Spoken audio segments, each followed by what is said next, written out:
19:03 minutos, arrancamos en otro bloque más de la Resistencia. Coméntanos, Rami, ¿con qué continuamos? Una noticia de Perú que nos dice una ley, se ha aprobado una ley, un proyecto de ley que tiene referencias a el derecho de los padres a educar a sus hijos de acuerdo a sus valores. Fue una ley que se aprobó en los primeros días de este mes de mayo. El Congreso lo aprobó por 91 votos a favor, hubo 18 votos en contra, 8 abstenciones en un proyecto de ley conocido como 904, que lo que hace es favorecer justamente a los padres de familia a la educación de sus hijos de acuerdo a los valores y principios que tengan. Este proyecto de ley fue aprobado y con el respaldo de distintas bancadas en Perú, incluyendo a Fuerza Popular, Alianzas para el Progreso, Avanza País, Renovación Popular, Acción Popular y Perú Libre, que es el partido del presidente actual de Perú, Pedro Castillo. Esto fue también, incluso por ahí hay algunos comentarios de que se sorprendían de que el partido del presidente actual haya dado su apoyo a esta ley, pero a mí no me extrañaba mucho, la verdad, porque Perú tiene estas características de ser así un país que combate un poco más, ¿no es cierto?, a diferencia de otros países, estas cuestiones del Estado, una intromisión del Estado, ¿no es cierto?, en respecto a los hijos en la familia y a las familias, ¿no?, la educación. Perú siempre se tiene esas actitudes de enfrentarse a esto, a este progresismo. Es una ley que impulsa la calidad de materiales y recursos educativos en este país. Es una iniciativa, esta iniciativa señala que el Ministerio de Educación debe garantizar que los materiales educativos se encuentren acordes a los principios de la educación peruana. Fomenta la participación de los padres para su elaboración. Una parte del texto dice que la educación no debe ser un medio para promover ningún tipo de ideología social o política, menos aún de aquellas prácticas que puedan configurar un delito sancionado por lo moral y por el Código Penal peruano, como es el caso del terrorismo y tipos penales relacionados. Bueno, esto es lo que dice una parte del texto. El proyecto de ley, que fue aprobado, como dije, el 5 de mayo, fue presentado por un congresista, Ricardo Medina Minaya. Propone la ley que impulsa la calidad de los materiales y recursos educativos en el Perú.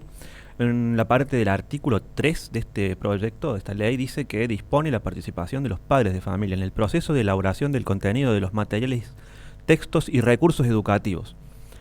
Los padres de familia participan en el proceso de elaboración de programas y el contenido de los materiales, textos y recursos educativos para la educación básica de manera institucional, a través de comités, asociaciones civiles u otras instancias de representación. Por otro lado, en el artículo 5 se dice que los funcionarios y servidores civiles del sector educación no podrán aprobar o publicar materiales, textos ni recursos educativos sin que los padres hayan tenido una participación. El proyecto también exige el pleno respeto de la libertad religiosa o convicciones morales de los educandos y de sus padres. A su vez enfatiza que la educación no debe ser un medio para promover ningún tipo de ideología social o política. Por un lado, una opinión que dijo el congresista Alejandro Muñante, que calificó la aprobación de la ley como una victoria a favor del derecho de los padres de familia a la educación de sus hijos. Dijo que tiene la esperanza de que el Poder Ejecutivo no observe este proyecto de ley y a su vez, bueno, precisamente el parlamentario Ricardo Medina Minaya en 2017 culpó al enfoque de género de los desastres causados por el fenómeno del Niño. Si el gobierno no hubiera dado su mano a torcer con la ideología de género, Dios no hubiera castigado a nuestro país, dice. Estoy convencido porque en Chile se aprobó el matrimonio igualitario y ya hubo un terremoto. Bueno, esto es una de las opiniones que decía este congresista de la bancada Renovación Popular.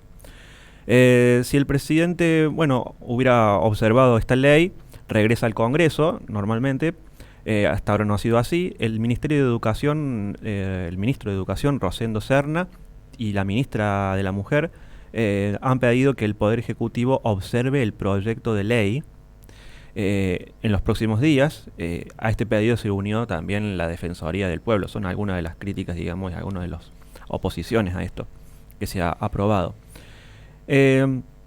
Otra congresista, Milagros Aguayo, dijo que ¿por qué escandalizarse o impedir que los padres de familia tengan una participación más activa en el proceso educativo de sus hijos? ¿Por qué impedir que estos puedan participar como veedores? ¿No es acaso un derecho constitucional?, dice. Luego tenemos también el artículo 13 que nos dice que los padres de familia tienen el deber de educar a sus hijos y el derecho de escoger los centros de educación y de participar en todo el proceso educativo. Este congresista también, luego Muñante, pidió no olvidar el oscuro episodio de links con contenido obsceno en los textos escolares de tercer año de secundaria, que fue un hecho público en el año 2019. Hubo algunas críticas, obviamente, en redes sociales, medios de comunicación, siempre va a haber. El sector de educación anunció el 8 de abril el retiro de este enlace de su sitio web oficial en su momento, y el texto ya había sido impreso y distribuido a menores de edad a nivel nacional. Esto se había dado a conocer. El congresista también Muñante añadió que en ese entonces también las ONG defendieron estos textos, señalando que esa aberración era parte de una enseñanza con enfoque de género. Ahora los padres organizados deberán velar para que esto jamás vuelva a repetirse. Esta es una de las buenas noticias, ¿no?, que se han dado en Perú respecto a lo que se ha aprobado en el Congreso. Bien, le recordamos a la gente que este programa se transmite por twitch.tv/la-resistencia. Posteriormente sube el canal de YouTube de La Resistencia Radio, donde en la descripción de los videos tiene nuestras redes sociales para que se comuniquen con nosotros en caso de que quieran colaborar con este espacio. Vamos a un corte y enseguida volvemos con más Resistencia.